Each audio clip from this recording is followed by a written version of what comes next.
Donald Trump is a lot of things. Former reality TV host, full-time grifter, dictator-in-chief. But when Congresswoman Jasmine Crockett was asked to give him a label, she did not hold back. First of all, thank you for making the back of my head famous. But second of all, if we could do a sequel, if you could tell Donald Trump anything tonight, what would you tell him?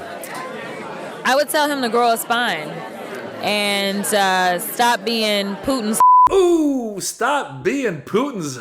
She is right. Trump acts tough all the time, but as soon as Putin is brought up in any conversation, he folds fast, like really, really fast. Watch him do it here on CNN. Minerals are in the east of Ukraine, not far from the front lines and in areas that Russia has occupied. Will you direct President Putin to withdraw his forces from those areas if there's U.S. interest there? Well, we'll take a look at the time. We have a lot of area. It's a very big area we're talking about, so we'll take a look. I'll study that and I'll see. And who would protect those minerals if they are U.S. interests? Would that be Ukrainian forces, European forces? The agreement will protect them. U.S. forces? The agreement, yeah, we're signing an agreement. You know? Right, but what if Russia tries to invade or there's Russian aggression in those spots? What would I you do just told then? you I don't think that's going to happen. And if that were going to happen, I wouldn't make a deal. If I thought that was going to happen, I wouldn't make a deal. Some people may wonder why they ought to focus on CNN on survival, not asking me these ridiculous questions. Why you have confidence that Putin won't violate a deal? Focus on surviving, because CNN's got such low ratings. I don't think they're going to survive. People will ask why you have confidence Putin won't violate the deal. Hi, sir. I work with CNN. What would you do if Russia attacked? I'll tell you what I'd do if Russia attacked. CNN sucks. You see how he just deflected? He just deflected. Did not answer the question. And Jasmine Crockett once again comes back to nail one more time Trump's relationship to Putin. This is not what we should be doing. I don't even know why we fighting with Greenland. Why we fighting with Greenland? We fighting with Canada. We fighting with Mexico. Yet we in love with Putin. What is happening? Like, this is not America. This is a terrible nightmare. Somebody slap me and wake me the up, because I'm ready to get on with it. I think Jasmine Crockett is all of us. Like, what is happening? Why are we fighting with these other countries and we're allying with Putin? What is going on? And why is it that France, yes, France, is the one that's going to have to step up? Notre dissuasion nucléaire nous protège. Elle est complète, souveraine, française de bout en bout. Elle a, depuis 1964, de manière explicite, toujours joué un rôle dans la préservation de la paix et de la sécurité en Europe. Mais répondant à l'appel historique du futur chancelier allemand, j'ai décidé d'ouvrir le débat stratégique sur la protection par notre dissuasion de nos alliés du continent européen. There you have it. France is having to make plans to defend Europe while America backs out of its alliance of Europe and defending countries in Europe against Russia. What is going on? It's very clear. What's clear is that Trump cannot stand up to Putin. He actually admires Putin because Putin is a strong man. He is a dictator. He does whatever he wants in his country, and that's what Donald Trump wants to be. He looks up to Vladimir Putin. He wants to be in business with Vladimir Putin. He does not care about defending other countries against Vladimir Putin. Case in point, that meeting in the White House with Zelensky and the argument that he was having with Zelensky in front of cameras. Rule number one of any kind of negotiation, don't reveal your cards. And what he did in that meeting, he revealed America's cards. He basically was given a nod and a wink to Putin and the oligarchs to say, don't worry about it. You guys can do whatever you want with Ukraine. We are not going to defend them. So we've seen that Trump is not a defender of democracy. He is not a defender of Western democracy. And basically, he wants to give it up to Putin. And the truth is, this whole thing that's happening right now is part of the deal. What they're trying to do is they're trying to bring the war to an end between Russia and Ukraine. And what's become part of that now is that Ukraine is going to be giving some of its natural resources to America. And then Ukraine is asking, in return, they're saying, then just give us some security guarantees that you'll defend us so that Russia won't attack. And Donald Trump is saying, you don't need those security guarantees.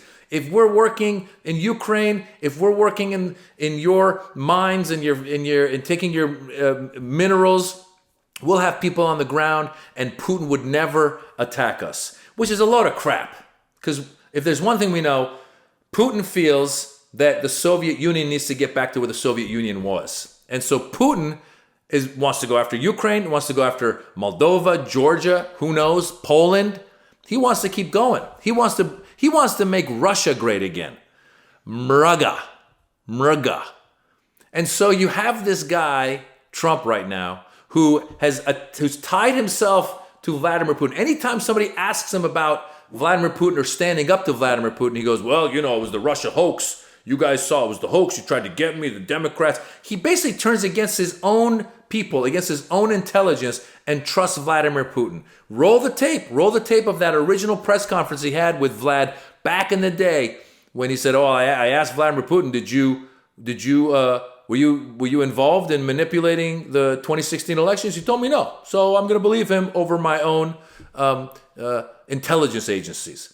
Because it's part of his ego. He can't accept the fact that Russia helped him win that election. So his ego won't allow him to admit that. And in doing so, he then ties any question about Vladimir Putin back to the Russia hoax, as he calls it. Or he deflects, like you saw him do with Caitlin Collins there. She asked some legitimate questions. A president should be able to either answer those questions or at least say, listen, let me look into it. I'll get back to you with facts. My office will get back to you with the answers. But instead, all he did was he turned it on CNN. You should be worried about the survival of CNN and not worry about Western democracy, which is the question you're asking. A lot of Americans say, why are we even there? What are we doing? Well, we're there because Russia attacked Ukraine, which, by the way, Donald Trump, once he got into office, he flipped it. He took the Russian narrative and said, no, actually, Ukraine started the war.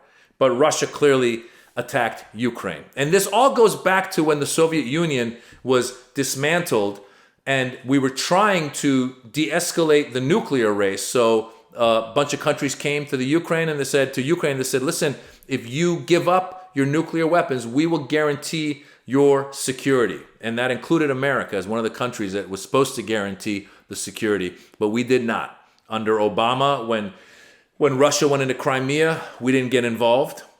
And now with Russia going further into Ukraine, we are just basically telling the Ukrainians, give up that land and then trust Putin. That's the problem. Because sometimes Ukrainians might be ready to compromise now and negotiate a peace. But they're saying, how do we know if we negotiate this peace, 2 years from now, he doesn't come take the rest? How do we know that's not going to happen? Because you guys aren't backing us up. You're not giving us any security guarantees. And Donald Trump is saying, instead of answering that question, he's saying, oh, CNN sucks. Is that leadership? Or is that someone who is basically a puppet of Putin?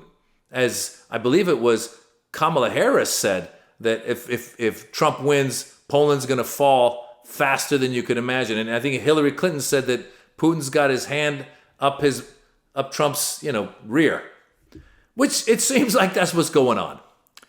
So whether he knows it or not, and whether J.D. Vance knows it or not, they are being used by Russia, by Putin. They are assets, whether they know it or not. They're acting as assets when they have that blow up in the Oval Office. And basically, again, look, they can have disagreements. But what should have happened is they should have said, folks, let's just know a few more questions and we're going to go do our negotiating behind closed doors. That's how you do negotiating. Famously in The Godfather, Vito Corleone said, don't ever reveal the family's business. Don't ever tell anybody about the family's business. Remember when Sonny revealed that he thought that the Corleone family should get into the heroin business with Sollozzo? And he expressed that in front of Sollozzo. So Sollozzo realized, oh, if Vito Corleone doesn't want to get into business with me, his oldest son does. So if I kill Vito Corleone, I can do business with the son. And that's why they attempted to kill Vito Corleone. That's a whole other story. But the fact is, you never talk about your strategies in front of the enemy. And that's what Donald Trump and J.D. Vance did. And he continuously avoids any critique of Vladimir Putin because he wants to be Vladimir Putin when he grows up. There you have it, folks. Guys, I'm comedian Maz Jobrani. I've got a special on YouTube. It's called The Birds and the Bees. Watch it. It's right here. Just link. Go right in there. Watch it. If you enjoy it, tell me about it. If you don't enjoy it, keep it to yourselves. Bye.